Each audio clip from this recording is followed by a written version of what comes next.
Well, I am very interested in the subject of human misjudgment, and Lord knows I've created a good bit of it. I don't think I've created my full statistical share, and I think that one of the reasons was that I tried to do something about this terrible ignorance I left the Harvard Law School with when I saw this patterned irrationality, which was so extreme, and I had no theory or anything to deal with it, but I could see that it was extreme and I could see that it was patterned.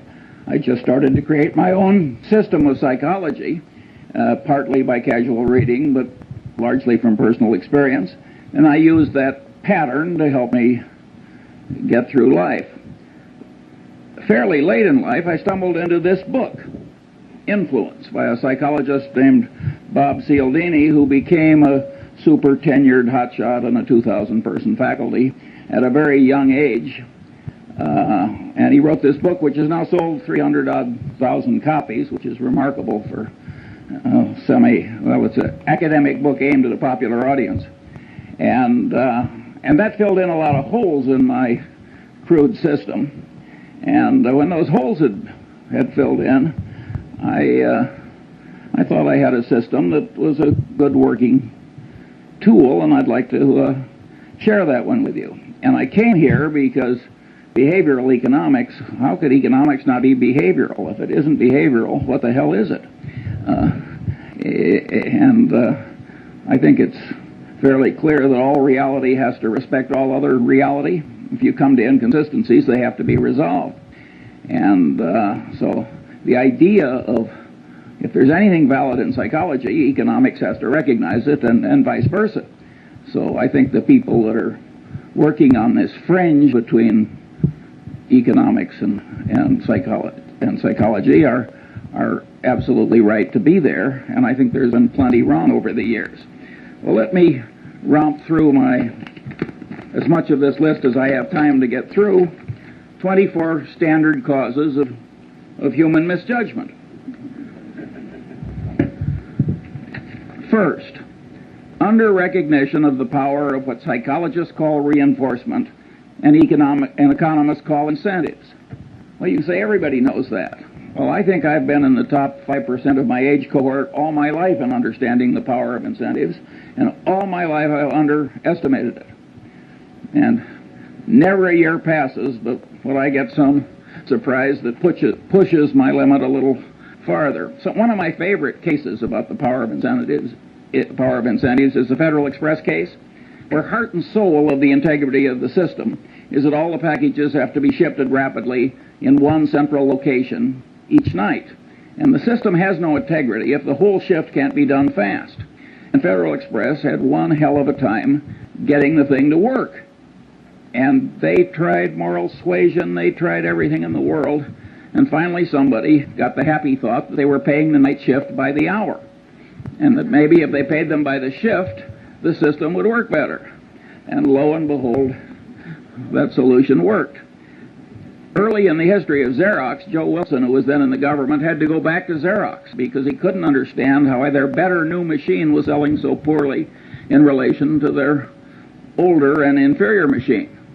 Of course, when he got there, he found out that the commission arrangement with the salesman gave a tremendous incentive to the inferior machine. And here at Harvard, in the shadow of B.F. Skinner, there was a man who really was into reinforcement as a powerful thought. And, you know, Skinner has lost his reputation in a lot of places. But if you were to analyze the entire history of experimental science at Harvard, he'd be in the top handful. His experiments were very ingenious, the results were counterintuitive, and they were important. It is not given to experimental science to do better. What gummed up Skinner's reputation is that he developed a case of what I always call man with a hammer syndrome. To the man with a hammer, every problem tends to look pretty much like a nail. And Skinner had one of the more extreme cases in the history of academia, and this syndrome doesn't exempt bright people. It's just a man with a hammer. And Skinner is extreme example of that. And later, as I go down my list, let's go back and try and figure out why people like Skinner get man with a hammer syndrome. Incidentally, when I was at the Harvard Law School, there was a professor, naturally at Yale, who was derisively discussed at Harvard, and they used to say, "Poor old Blanchard, he thinks declaratory judgments will cure cancer." And that's the way Skinner got. And not only that, he got he was literary. And he scorned opponents who had any different way of thinking or thought anything else was important. This is not a way to make a lasting reputation if the other people turn out to also be doing something important. My second factor is simple psychological denial. This first really hit me between the eyes when a friend of our family had a super athlete, super student son who flew off a carrier in the North Atlantic and never came back. And his mother, who was a very sane woman, just never believed he was dead. And of course, if you turn on the television, you find the mothers of the most obvious criminals that man could ever diagnose, and they all think their sons are innocent. Simple psychological denial. The reality is too painful to bear, so you just distort it until it's bearable. We all do that to some extent, and it's a common psychological misjudgment that causes terrible problems. Third, incentive-caused bias, both in one's own mind and that of one's trusted advisor, where it creates what economists call agency costs. Here, my early experience was a doctor who sent bushel baskets full of normal gallbladders down to the pathology lab in a leading hospital in Lincoln, Nebraska. And with that quality control for which community hospitals are famous, about 5 years after he should have been removed from the staff, he was. And one of the old doctors who participated in the removal was also a family friend. And I asked him, I said, tell me, did he think here's a way for me to exercise my talents? This guy was very skilled, technically, and make a high living by doing a few maimings and murders every year, along with some frauds? He said, hell no, Charlie. He thought that the gallbladder was the source of all medical evil, and that if you really loved your patients, you couldn't get that organ out rapidly enough. Now, that's an extreme case, but in lesser strength, it's present in every profession and in every human being. And it causes perfectly terrible behavior. If you take sales presentations of brokers of commercial real estate and businesses, I'm 70 years old. I've never seen one I thought was even within hailing distance of objective truth. And if you want to talk about the power of incentives and the power to rationalize terrible behavior, after the Defense Department had had enough experience with cost plus percentage of cost contracts, the reaction of our republic was to make it a crime for the federal government to write one. And not only a crime, but a felony. And by the way, the government's right. But a lot of the way the world is run, including most law firms and a lot of other places, they've still got a cost plus percentage of cost system. And human nature, with its version of what I call incentive-caused bias, causes this terrible abuse. And many of the people who are doing it, you would be glad to have marry into your family compared to what you're otherwise going to get.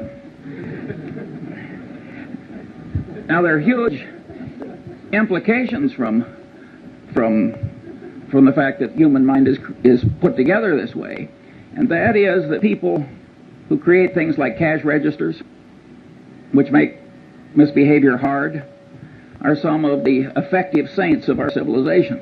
And the cash register was a great moral instrument when it was created, and Patterson knew that, by the way. He had a little store, and the people were stealing him blind and never made any money, and people sold him a couple of cash registers, and it went to profit immediately. And of course, he closed the store and went into the cash register business, and with results which are so this is a huge important thing. If you read the psychology text, you will find that if they're 1,000 pages long, there's one sentence. Somehow incentive-caused bias has escaped the standard survey course in psychology. Fourth, and this is a superpower in error-causing psychological tendency, Bias from consistency and commitment tendency, including the tendency to avoid or promptly resolve cognitive dissonance, includes the self-confirmation tendency of all conclusions, particularly expressed conclusions, and with a special persistence for conclusions that are hard-won. But what I'm saying here is that the human mind is a lot like the human egg, and the human egg has a shut-off device. When one sperm gets in, it shuts down so the next one can't get in. The human mind has a big tendency of the same sort. And here again, it doesn't just catch ordinary mortals, it catches the deans of physics. According to Max Planck, the really innovative, important new physics was never really accepted by the old guard. Instead, a new guard came along that was less brain-blocked by its previous conclusions. And if Max Planck's crowd had this consistency and commitment tendency that kept their old conclusions intact in spite of disconfirming evidence, you can imagine what the crowd that you and I are part of behaves like. And of course, if you make a public disclosure of your conclusion, you're pounding it in to your own head. Many of these students that are screaming at us, they aren't convincing us, but they're forming mental chains for themselves, because what they're shouting out, they're pounding in. And I think educational institutions that create a climate where too much of that goes on are, in a fundamental sense, they're irresponsible institutions. It's very important to not put your brain in chains too young by what you shout out. And all these things like painful qualifying and initiation rituals, and all those things pound in your commitments and your ideas. And the Chinese brainwashing system, which was for war prisoners, which was way better than anybody else's, they maneuvered people into making tiny little commitments and declarations, and then they'd slowly build. That worked way better than torture. Sixth, bias from Pavlovian association, misconstruing past correlation as a reliable basis for decision making. I never took a course in psychology or economics either, for that matter, but I did learn about Pavlov in high school biology, and the way they taught it, so the dog salivated when the bell rang. So what? Nobody made the least effort to tie that to the wide world. Well, the truth of the matter is that Pavlovian association is an enormously powerful psychological force in the daily life of all of us. And indeed, in economics, we wouldn't have money without the role of so-called secondary reinforcement, which is a pure psychological phenomenon demonstrated in the laboratory. Practically, I'd say 3/4 of advertising works on pure Pavlov. I mean, think how pure association works. Take Coca-Cola Company, where we're the biggest shareholder. They want to be associated with every wonderful image. Heroics in the Olympics, wonderful music, you name it. They don't want to be associated with presidents' funerals and so forth. When have you seen a Coca-Cola ad? And the association really works. And all these psychological tendencies work largely or entirely on a subconscious level, which makes them very insidious. Then you've got Persian messenger syndrome. The Persians really did kill the messenger who brought the bad news. You think that is dead? I mean, you should have seen Bill Paley in his last 20 years. He didn't hear one damn thing he didn't want to hear. People knew that it was bad for the messenger to bring Bill Paley things he didn't want to hear. Well, that means that the leader gets in a cocoon of unreality. And it's a great big enterprise, and boy, did he make some dumb decisions in the last 20 years. And no, Persian messenger syndrome is alive and well. When I saw some years ago Arco and Exxon arguing over a few hundred millions of ambiguity in their North Slope treaties before a Superior Court judge in Texas with armies of lawyers and experts on each side, now, this is a Mad Hatter's Tea Party. Two engineering-style companies can't resolve some ambiguity without spending tens of millions of dollars in some Texas Superior Court. In my opinion, what happens is that nobody wants to bring the bad news to the executives up the line. That here's a few $100 million you thought you had that you don't, and it's much safer to act like the Persian messenger who goes away to hide rather than bring home the news of the battle lost. talking about economics, you get a very interesting phenomenon that I've seen over and over again in a long life. You've got two products. Suppose they're complex technical product.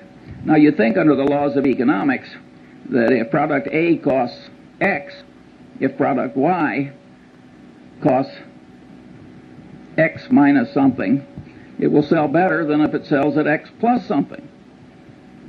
But that's not so. In many cases, when you raise the price of the alternative product, it'll get a larger market share than it would when you make it lower than your competitor's product. That's because the bell, a Pavlovian bell, ordinarily there's a correlation between price and value. You have an information inefficiency. And so when you raise the price, the sales go up relative to your competitor. That happens again and again and again. It's a pure Pavlovian phenomenon, and you can say, well, the economists have figured this sort of thing out when they started talking about information inefficiencies. But that was fairly late in economics that they found such an obvious thing. And of course, most of them don't ask what causes the information inefficiencies. Well, one of the things that causes it is pure old Pavlov and his dog. Now you've got bias from Skinnerian association, operant conditioning, where you give the dog a reward and pound in the behavior that preceded the dog's getting the award. And of course, Skinner was able to create superstitious pigeons by having rewards come, by accident with certain occurrences. And of course, we all know people who are the human equivalents of superstitious pigeons. That's a very powerful phenomenon. And of course, operant conditioning really works. The people in the center who think that operant conditioning is important are very much right. It's just that Skinner overdid it a little. Where you see in business just perfectly horrible results from psychologically rooted tendencies is in accounting. If you take Westinghouse, which blew $2 or $3 billion pre-tax at least, loaning developers to build hotels and virtually 100% loans. Now you say any idiot knows that there's one thing you don't like, it's a developer, and another you don't like, it's a hotel. And to make 100% loan to a developer who's going to build a hotel. But this guy, he probably was an engineer or something, and he didn't take psychology any more than I did, and he got out there in the hands of these slick salesmen operating under their version of incentive cost bias, where any damn way of getting Westinghouse to do it was considered normal business, and they just blew it. That would never have been possible if the accounting system hadn't been such that for the initial phase of every transaction, it showed wonderful financial results. So people who have loose accounting standards are just inviting perfectly horrible behavior in other people, and it's a sin. It's an absolute sin. If you carried bushel baskets full of money through the ghetto and made it easy to steal, that would be a considerable human sin, because you'd be causing a lot of bad behavior, and the bad behavior would spread. Similarly, an institution that gets sloppy accounting commits a real human sin, and it's also a dumb way to do business, as Westinghouse has so wonderfully proved. Oddly enough, nobody mentions, at least nobody I've seen, what happened with Joe Jett and Kidder Peabody. The truth of the matter is the accounting system was such that by punching a few buttons, the Joe Jetts of the world could show profits, and profits that showed up in things that resulted in rewards and esteem and every other thing that human being. Well, the Joe Jetts are always with us, and they're not really to blame, in my judgment at least.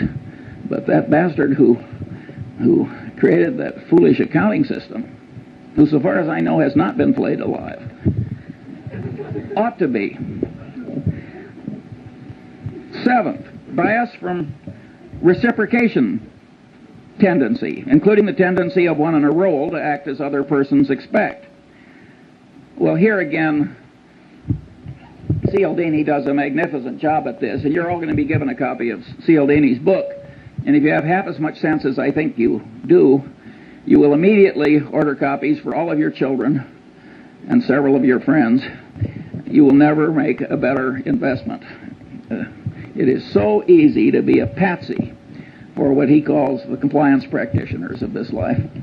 And but at any rate, reciprocation tendency is a very, very powerful phenomenon, and Cialdini demonstrated this by running around a campus, and he asked people to take juvenile delinquents to the zoo.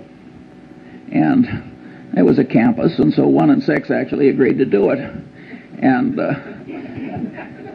after he'd accumulated the statistical output, he went around on the same campus, and he asked other people, he said, gee, would you devote 2 afternoons a week to taking juvenile delinquents somewhere and suffering greatly yourself to help them?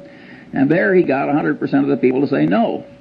But after he made the first request, he backed off a little. He said, well, would you at least take them to the zoo 1 afternoon? He raised the compliance rate from 1/3 to 1/2. He got 3 times the success by just going through the little ask for a lot and back off. Now, if the human mind on a subconscious level can be manipulated that way, and you don't know it,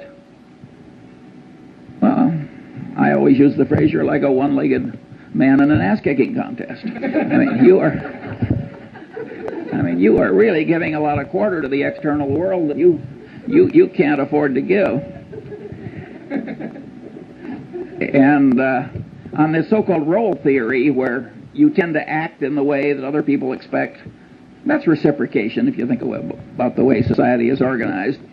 And a guy named Zimbardo had people at Stanford divide into 2 pieces. One were the guards and the other were the prisoners.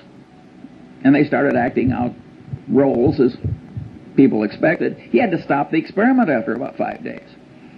He was getting into human misery and breakdown and pathological behavior. I mean, it was awesome.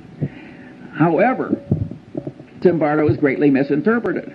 It's not just reciprocation tendency and role theory that caused that. It's consistency and commitment tendency. Each person, as he acted as a guard or a prisoner, the action itself was pounding in the idea. Wherever you turn, this consistency and commitment tendency is affecting you. In other words, what you think may change what you do, but perhaps even more important, what you do will change what you think. And you can say, everybody knows that. I want to tell you, I didn't know it well enough early enough. 8. Now this is a Lollapalooza, and Henry Kaufman wisely talked about this. Bias from over-influence by social proof, that is, the conclusions of others, particularly under conditions of natural uncertainty and stress. And here, one of the cases the psychologist used is Kitty Genovese, where all these people, I don't know, 50, 60, 70 of them just sort of sat and did nothing while she was slowly murdered. Yeah. Now, one of the explanations is everybody looked at everybody else and nobody else was doing anything, and so there's automatic social proof that the right thing to do is nothing. That's not a good enough explanation for Kitty Genovese, in my judgment. That's only part of it. There are microeconomic ideas in gain-loss ratios and so forth that also come into play. I think time and time again in reality, psychological notions and economic notions interplay. And the man who doesn't understand both is a damn fool. Big shot businessmen get into these waves of social proof. Do you remember some years ago when one oil company bought a fertilizer company? And every other major oil company practically ran out and bought a fertilizer company. And there was no more damn reason for all these oil companies to buy fertilizer companies. But they didn't know exactly what to do, and if Exxon was doing it, it was good enough for Mobil or vice versa. And of course, I think they're all gone now. It was a total disaster.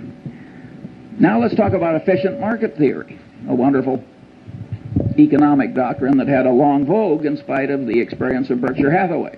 In fact, one of the economists who won, he shared a Nobel Prize.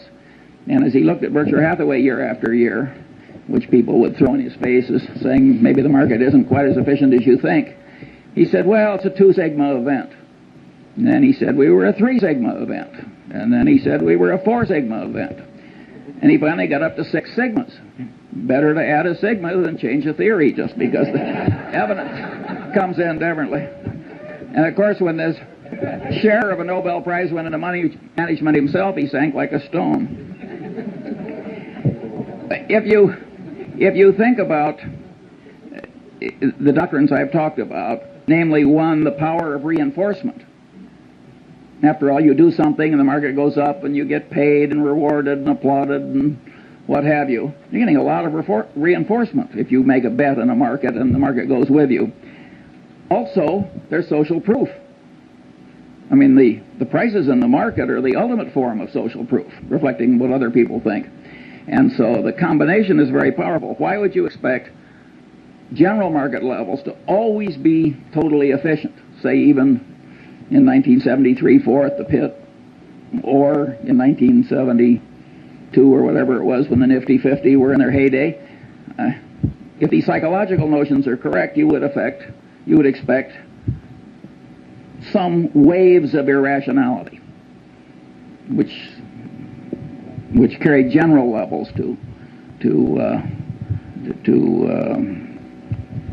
so they're inconsistent with reason. 9. What made these economists love the efficient market theory is the math was so elegant. And after all, math was what they'd learned to do. The man with a hammer, every problem tends to look pretty much like a nail. The alternative truth was a little messy. And they'd forgotten the great economist Keynes, whom I think said, better to be roughly right than precisely wrong. 9. Bias from contrast cause distortions of sensation, perception, and cognition. Here the great experiment that Cialdini does in his class is he takes 3 buckets of water. One's hot, one's cold, and one's room temperature. He has the student stick his left hand in the hot water and his right hand in the cold water. Then he has them remove the hands and put them both in the room temperature bucket. And of course, with both hands in the same bucket of water, one seems hot and the other seems cold, because the sensation apparatus of man is over-influenced by contrast. It has no absolute scale. It's got a contrast scale in it. And it's a scale with quantum effects in it, too. It takes a certain percentage change before it's noticed. Maybe you've had a magician remove your watch. I certainly have, without your noticing it. It's the same thing. He's taking advantage of your contrast type troubles in your sensory apparatus. But here the great truth is that cognition mimics sensation, and the cognition manipulators mimic the watch removing magician. In other words, people are manipulating you all day long on this contrast phenomenon. Cialdini cites the case of the real estate broker, and you got the rube that's been transferred into your town, and the first thing you do is you take the rube out to 2 of the most awful overpriced houses you've ever seen. And then you take the rube to some moderately overpriced house, and then you stick them. And it works pretty well, which is why the real estate salesmen do it. And it's always going to work. And the accidents of life can do this to you, and it can ruin your life. In my generation, when women lived at home until they got married, I saw some perfectly terrible marriages made by highly desirable women because they lived in terrible homes. And I've seen some terrible second marriages which were made because they were slight improvements over an even worse first marriage. And you think you're immune from these things and you laugh, and I want to tell you, you aren't. And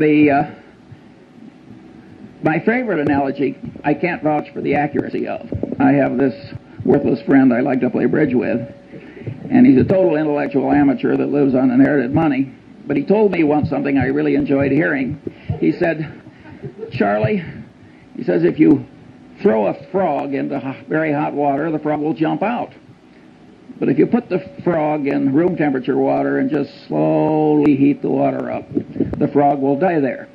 Now, I don't know whether that's true about a frog, but it sure as hell true about many of the businessmen I know. And there again, it is the contrast phenomenon. These are hotshot, high-powered people.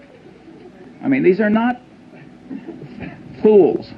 If it comes to you in small pieces, you're likely to miss. So you have to, if you're going to be a person of good judgment, you have to do something about this warp in your head where it's so misled by mere contrast. Bias from over-influence by authority. Well, here the Milgram experiment, as it's caused, I think there have been 1,600 psychological papers written about Milgram. And he had a person posing as an authority figure trick ordinary people into giving what they had every reason to expect was heavy torture by electric shock to perfectly innocent fellow citizens. And the experiment has been, he was trying to show that why Hitler succeeded and a few other things. So this really caught the fancy of the world. Partly it's so politically correct, and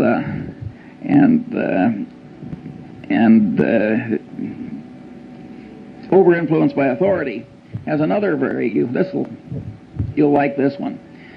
You got a pilot and a co-pilot. The pilot is the authority figure. They don't do this in airplanes, but they've done it in simulators. They have the pilot do something where the co-pilot, who's been trained in simulators a long time, he knows he's not to allow the plane to crash. They have the pilot to do something where an idiot co-pilot would know the plane was going to crash, but the pilot's doing it and the co-pilot is sitting there and the pilot is the authority figure. 25% of the time the plane crashes. I mean, this is a very powerful psychological tendency. It's not quite as powerful as some people think, and I'll get to that later. 11. Bias from deprival superreaction syndrome, including bias caused by present or threatened scarcity, including threatened removal of something almost possessed but never possessed. Here I took the Munger dog. Lovely, harmless dog. The only way to get that dog to bite you was to try and take something out of its mouth after it was already there. And any of you who've tried to do takeaways in labor negotiations will know that the human version of that dog is there in all of us. And I had a predecessor on a little island where I have a house, and his next door neighbor put a little pine tree in that was about 3 feet high, and it turned his 180-degree view of the harbor into 179 3/4. Well, they had a blood feud like the Hatfields and McCoys, and it went on and on and on. And I mean, people are really crazy about minor decrements down. And then, if you act on them, you get into reciprocation tendency, because you don't just reciprocate affection, you reciprocate animosity, and the whole thing can escalate. And so, huge insanities can come from just subconsciously overweighing the importance of what you're losing or almost getting and not getting. And the extreme business case here was New Coke. Now, Coca-Cola has the most valuable trademark in the world. We're the major shareholder. I mean, I think we understand that trademark. Coke has armies of brilliant engineers, lawyers, psychologists, advertising executives, and so forth.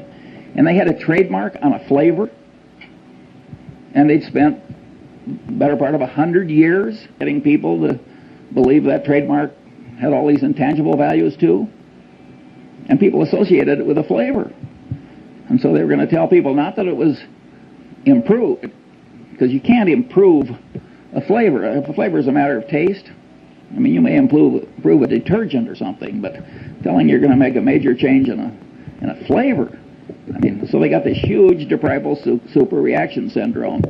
Pepsi was within weeks of coming out with old Coke in a Pepsi bottle, which would have been the biggest fiasco in modern times.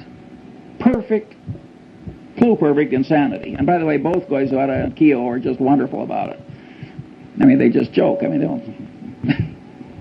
Keogh always says, I must have been away on vacation. He participated in every single... He's a wonderful guy. And by the way, Goizueta is a wonderful, smart guy, an engineer. Smart people make these terrible boners. How can you not understand deprival superreaction syndrome? But people do not react symmetrically to loss and gain. Now, maybe a great bridge player like Zeckhauser does, but that's a trained response. Ordinary people,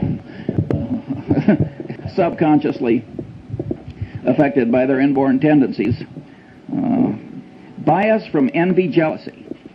Well, envy, jealousy made what, 2 out of the 10 commandments? Those of you who have raised siblings, you know about or tried to run a law firm or investment bank or even a faculty. I've heard Warren say 6 times, it's not greed that drives the world, but envy. Here again, you go through the psychology survey courses, and you go to the index, envy, jealousy. 1,000-page book. It's blank. There's some blind spots in academia, but it's an enormously powerful thing, and it operates to a considerable extent on a subconscious level. And anybody who doesn't understand it is taking on defects he shouldn't have. Bias from chemical dependency. Well, we don't have to talk about that. We've all seen so much of it, but it's interesting how it always causes moral breakdown if there's any need, and it always involves massive denial. So it aggravates what we talked about earlier in the aviator case, the tendency to distort reality so that it's endurable. Bias from misgambling compulsion. Well, here Skinner made the only explanation you'll find in the standard psychology survey course.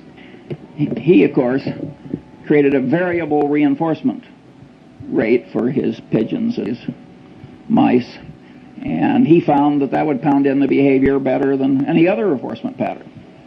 And he says, aha, I've explained why gambling is such a powerful, addictive force in a civilization. I think that is, to a very considerable extent, true. But being Skinner, he seemed to think that was the only explanation. But the truth of the matter is that the devisers of these modern machines and techniques know a lot of things that Skinner didn't know.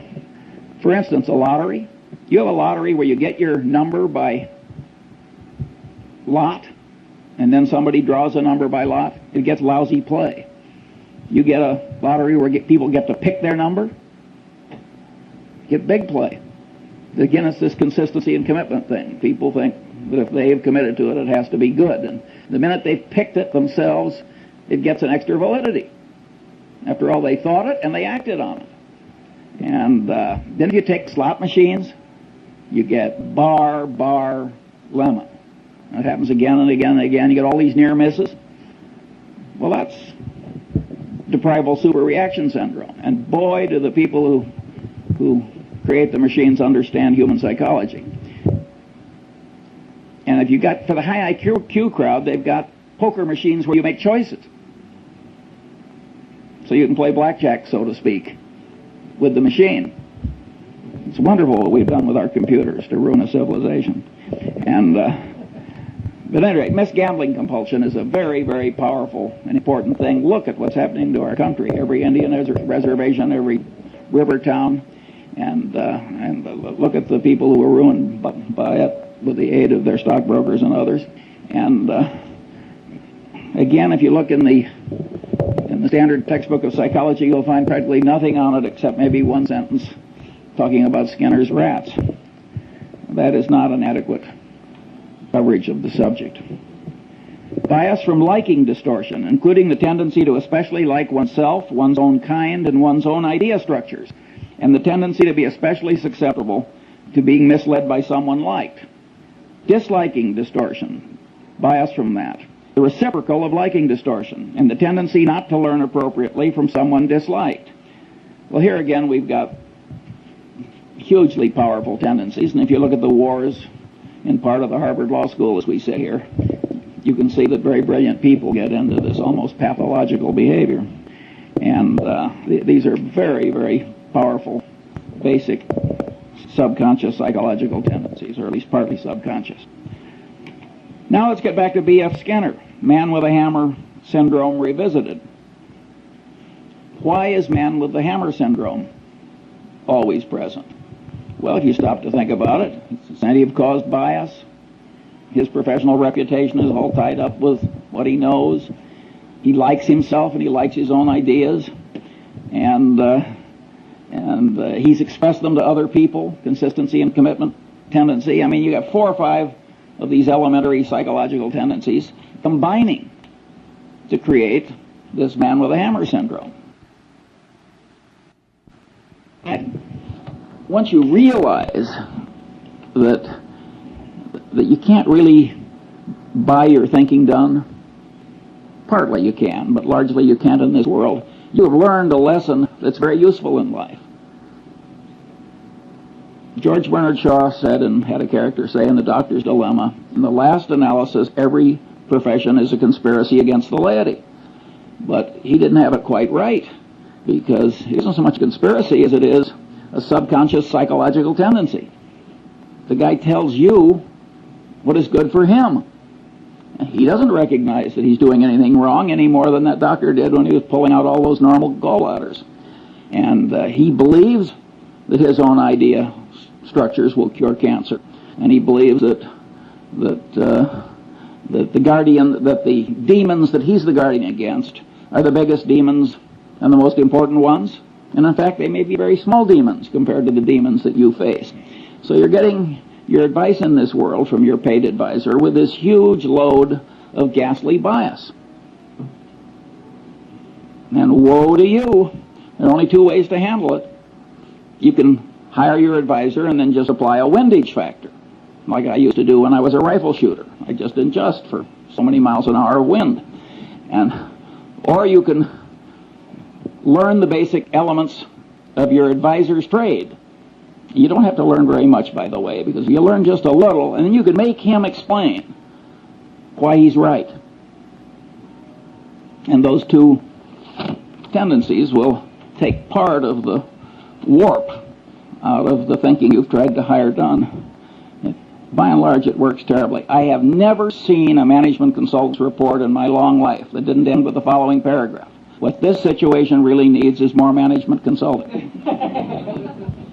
Never once. I always turn to the last page. Of course, Berkshire Hathaway doesn't hire them, so I only do this on sort of a voyeuristic basis.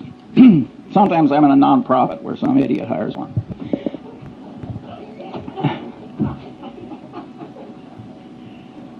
"17.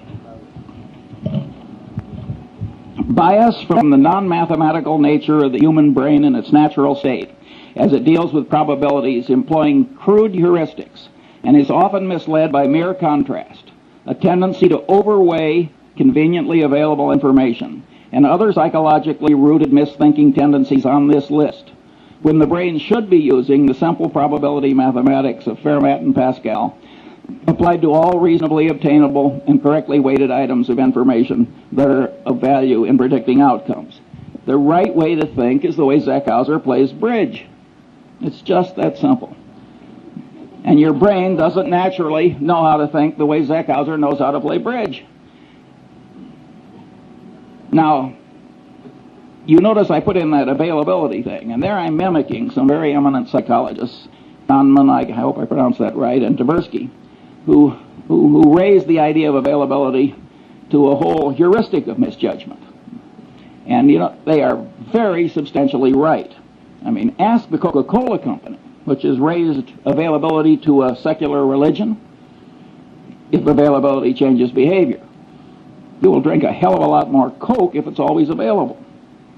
I mean, availability does change behavior and cognition.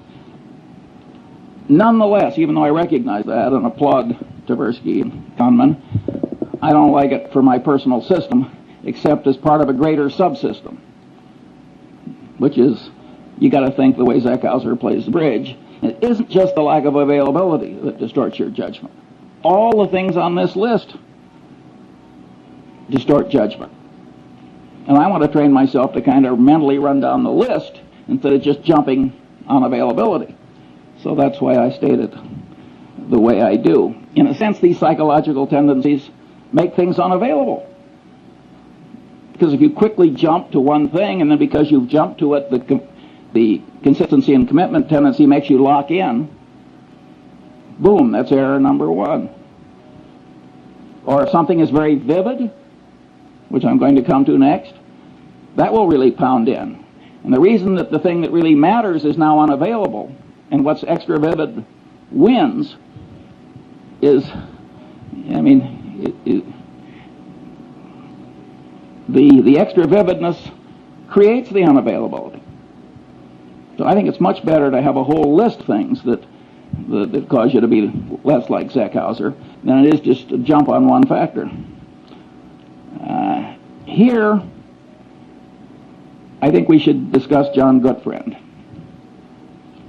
This is a very interesting human example which will be taught in every decent professional school for at least a full generation. Gutfriend has a trusted employee, and it comes to light, not through confession, but by accident, that the trusted employee has lied like hell to the government and manipulated the accounting system, and it was really equivalent to forgery. And the man immediately says, "I've never done it before. I'll never do it again. It was an isolated example." And of course, it was obvious that he was trying to help the government as well as himself, because he thought the government had been dumb enough to pass a rule that he'd spoken against. And after all, if a government's not going to pay attention to a bond trader at Solomon, what kind of a government can it be? But at any rate, and this guy has been part of a little clique that has made, way over $1 billion for Solomon in the very recent past. And it's a little handful of people. And so there are a lot of psychological forces at work. And you know the guy's wife, and he's right in front of you, and there's human sympathy, and he's sort of asking for your help, which is a form which encourages reciprocation, and there are all these psychological tendencies are working, plus the fact he's part of a group that will pay a lot of money for you. At any rate, good friend does not cashier the man. And of course, he had done it before, and he did do it again. Well, now you look as though you almost wanted him to do it again. Or God knows what you look like, but it isn't good. And that simple decision destroyed John Goodfriend. And it's so easy to do. Now let's think it through like the bridge player, like Zeckhauser. You find an isolated example of a little old lady in the Seas Candy Company, one of our subsidiaries, getting into the till. And what does she say? "I never did it before. I'll never do it again. This is going to ruin my life. Please help me." And you know her children and her friends, and she's been around 30 years, and standing behind the candy counter with swollen ankles, and you're an old lady. It isn't that glorious a life. And you're rich and powerful, and there she is. "I never did it before. I'll never do it again." Well, how likely is it that she never did it before? If you're going to catch 10 embezzlements a year, what are the chances that any one of them, applying what Tversky and Kahneman call baseline information, will be somebody who only did it this once? And the people who have done it before and are going to do it again, what are they all going to say? Well, in the history of the Seas Candy Company, they always say, "I never did it before, and I'm never going to do it again." And we cashier them. It would be evil not to, because terrible behavior spreads. Remember, what was it, Serpico? I mean, you let that stuff, you got social proof, you got incentive caused bias, you got a whole lot of psychological factors that will cause the evil behavior to spread. And pretty soon the whole your place is rotten, the civilization is rotten. It's not the right way to behave. And I will admit that when I knew the wife and children, I have paid severance pay when I fire somebody for taking a mistress on an extended foreign trip. It's not the adultery I mind, it's the embezzlement. But there, I wouldn't do it where Goodfriend did it, where they've been cheating somebody else on my behalf. There, I think you have to cashier. But if they're just stealing from you and you get rid of them, I don't think you need the last ounce of vengeance. In fact, I don't think you need any vengeance. I don't think vengeance is much good. Now we come biased from over-influence by extra vivid evidence. Here's one. I'm at least $30 million poorer as I sit here giving this little talk, because I once bought 300 shares of a stock, and the guy called me back and said, "I've got 1,500 more." I said, "Will you hold it for 15 minutes while I think about it?" And the CEO of this company, I have seen a lot of vivid peculiarities in a long life, but this guy set a world record. I'm talking about the CEO, and I just misweighed it. The truth of the matter is his situation was foolproof. He was soon going to be dead. I turned down the extra 1,500 shares, and it's now cost me $30 million, and that's life in the big city. And it wasn't something where stock was generally available. And so it's very easy to misweigh the vivid evidence. And Goodfriend did that when he looked into the man's eyes and forgave the colleague. And 22, stress-induced mental changes, small and large, temporary and permanent.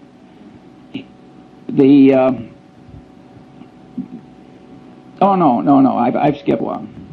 Mental confusion caused by information not arrayed in the mind in theory structures, creating sound generalizations developed in response to the question why. Also misinfluence from information that apparently but not really answers the question why. Also failure to obtain deserved influence caused by not properly explaining why.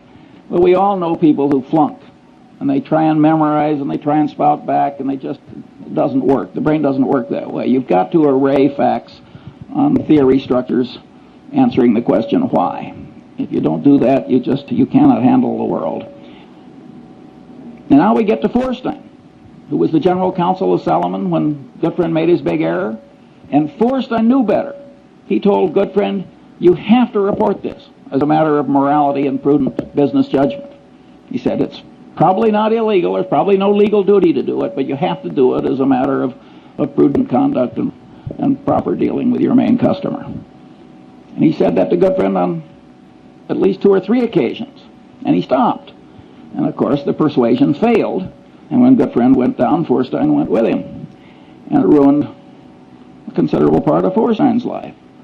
Well, Feuerstein was a member of the Harvard Law Review who made an elementary psychological mistake.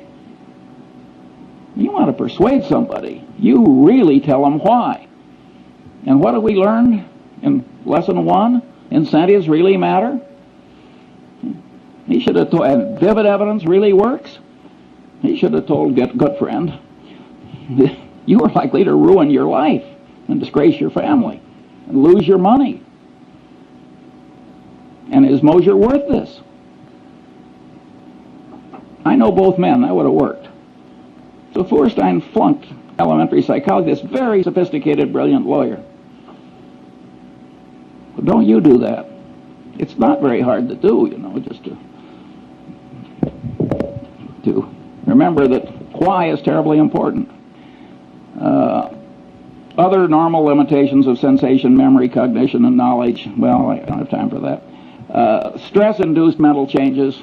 Here my favorite example is the great Pavlov, and he had all these dogs in cages which had all been conditioned into changed behaviors. And the great Leningrad flood came, and just went right up, and the dog's in a cage, and the dog had as much stress as you can imagine a dog ever having. And the water receded in time to save some of the dogs, and Pavlov noted that they'd had a total reversal of their conditioned personality. Well, being the great scientist he was, he spent the rest of his life giving nervous breakdowns to dogs. And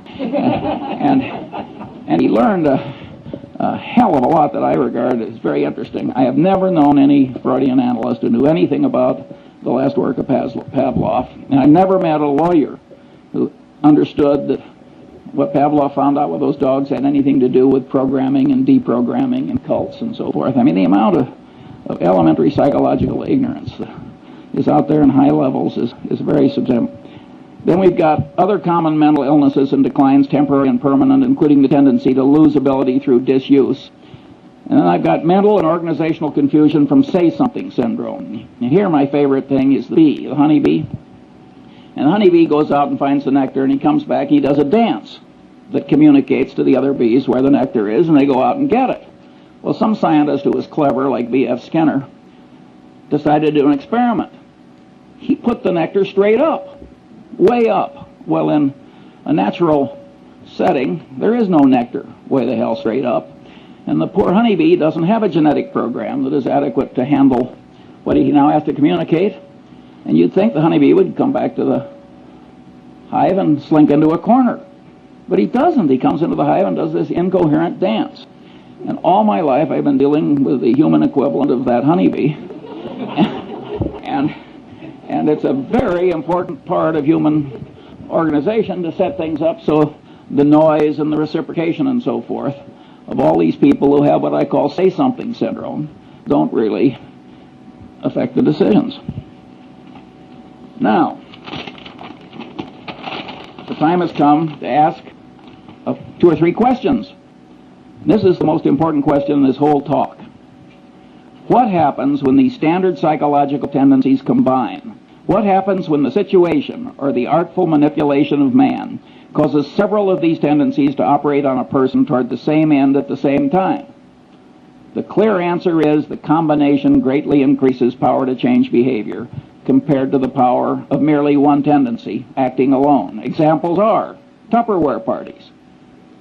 Tupperware has now made billions of dollars out of a few manipulative psychological tricks.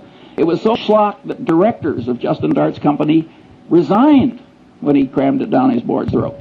And he was totally right, by the way, judged by economic outcomes. Mooney conversion methods. Boy, do they work. He just combines 4 or 5 of these things together.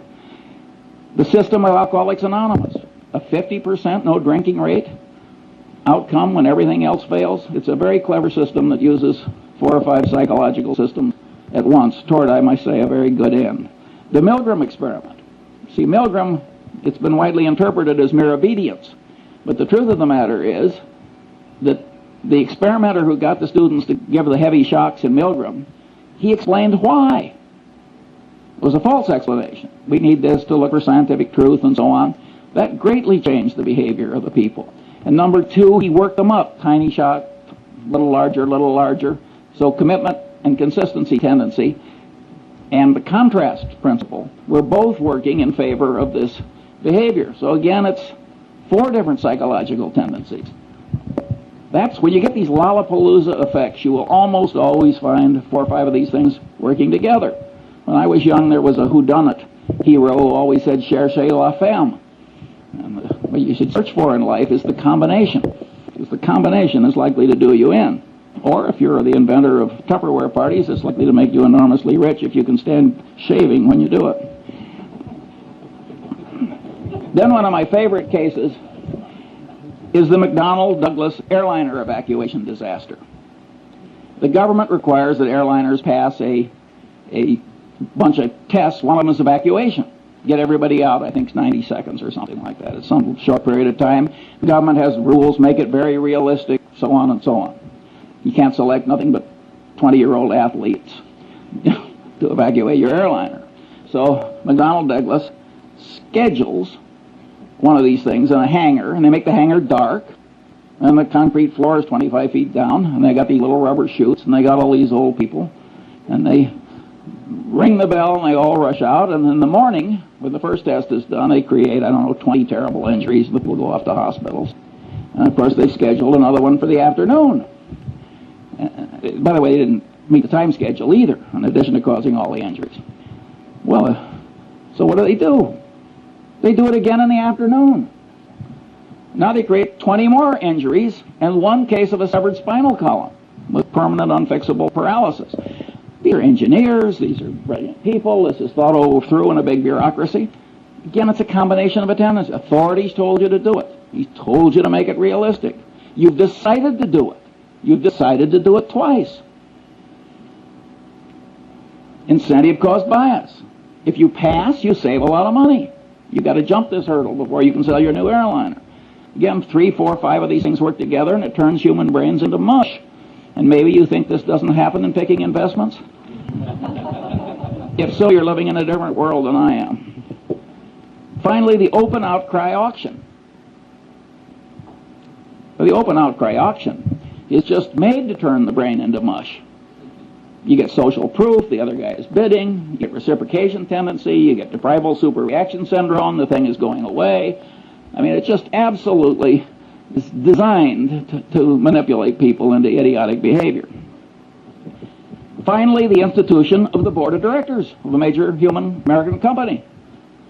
Well, the top guy is sitting there, he's an authority figure. He's doing asinine things. You look around the board, nobody else is objecting. Social proof, it's okay. Reciprocation tendency, he's raising the director's fees every year. He's flying you around in the corporate airplane to look at interesting plants or whatever the hell they do.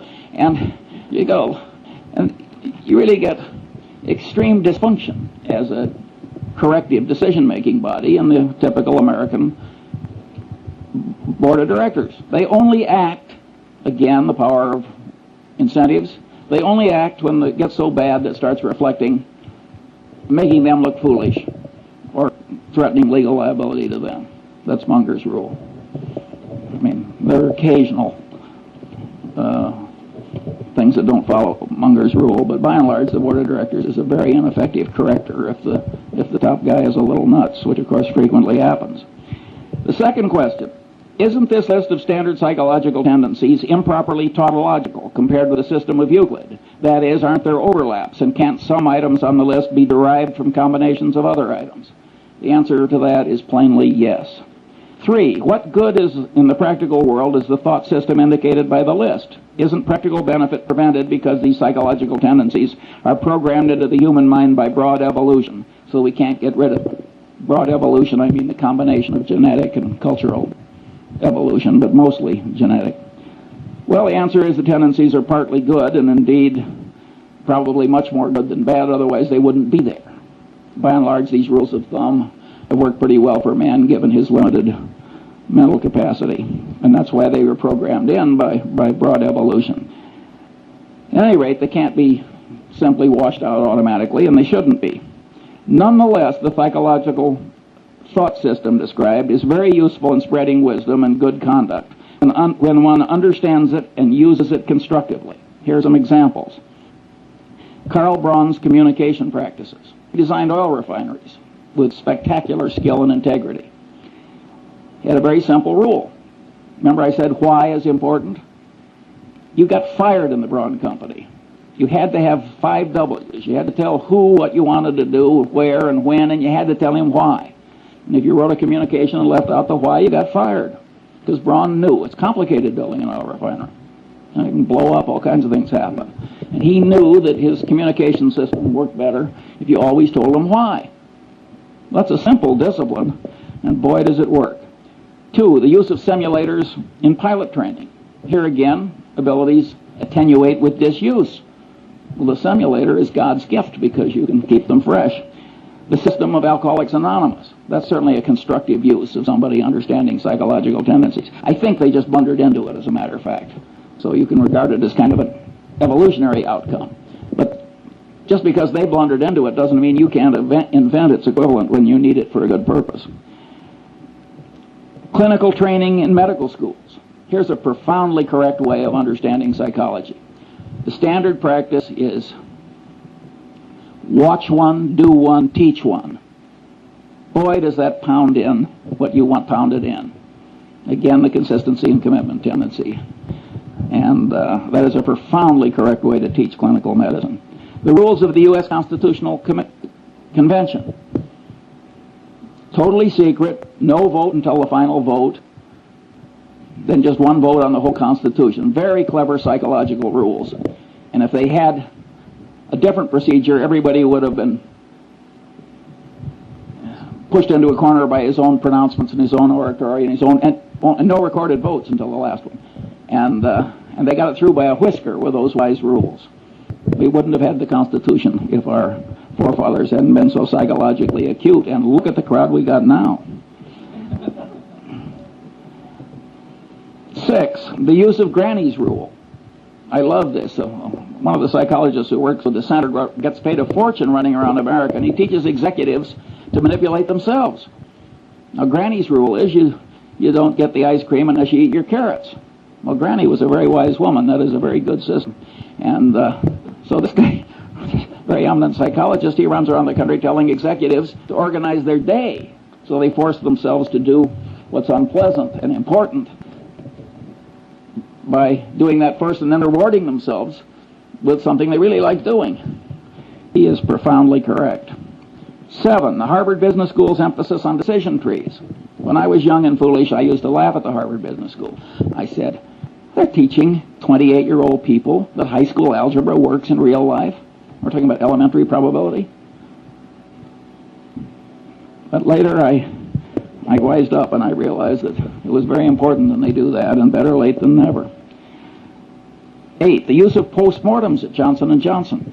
At most corporations, if you make an acquisition and it works out to be a disaster, all the paperwork and presentations that caused the dumb acquisition to be made are quickly forgotten. You got denial, you got everything in the world. You got Pavlovian association tendency. Nobody wants to even be associated with the damn thing or even mention it.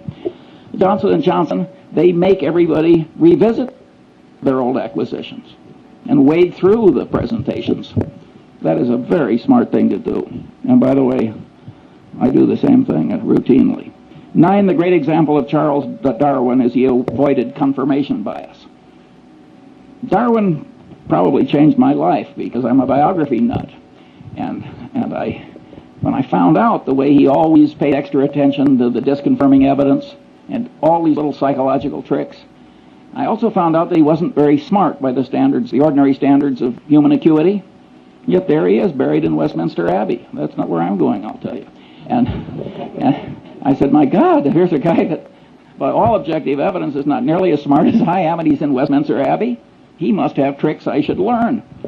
And I started wearing little hair shirts like Darwin to try and train myself out of these subconscious psychological tendencies that cause so many errors.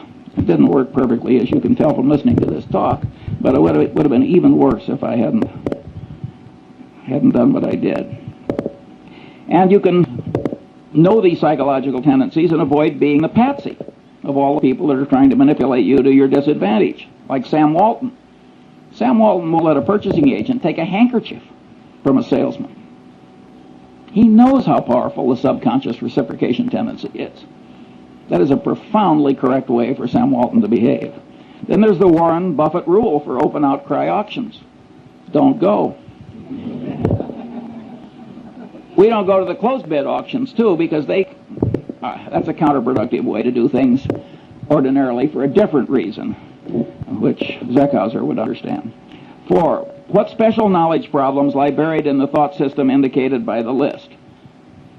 Well, one is paradox. Now we're talking about a type of human wisdom that the more people learn about it, the more attenuated the wisdom gets. That's an intrinsically paradoxical kind of wisdom. But we have paradox in mathematics, and we don't give up mathematics.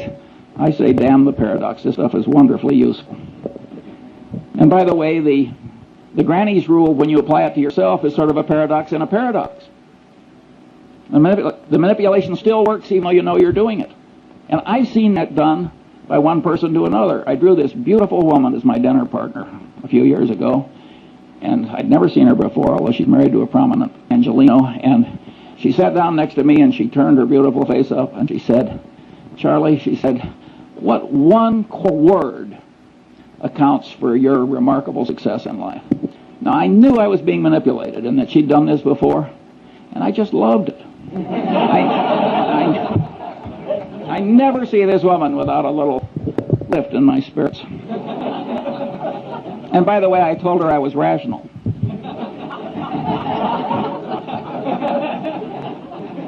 You'll have to judge yourself whether that's true. I may be demonstrating some psychological tendency I hadn't planned on demonstrating. How should the best parts of psychology and economics interrelate in an enlightened economist's mind? 2 views. That's the thermodynamics model. You can't derive thermodynamics from Newtonian gravity and laws of mechanics, even though it's a lot of little particles interacting. And here's this wonderful truth that you can sort of develop on your own, which is thermodynamics. And some economists, and I think Milton Friedman is in this group, but I may be wrong on that, sort of like the thermodynamics model. I think Milton Friedman, who has a Nobel Prize, is probably a little wrong on that. I think the thermodynamics analogy is overstrained. I think knowledge from these different soft sciences have to be reconciled to eliminate conflict. After all, there's nothing in thermodynamics that's inconsistent with Newtonian mechanics and gravity. And I think that some of these economic theories are not totally consistent with other knowledge, and they have to be bent, and I think that these behavioral economists are probably the ones that are bending them in a correct direction.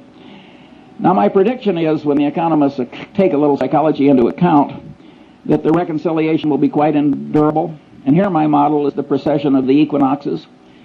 The world would be simpler for a long-term climatologist if the angle of the axis of the Earth's rotation compared to the plane of the ecliptic were absolutely fixed. But it isn't fixed.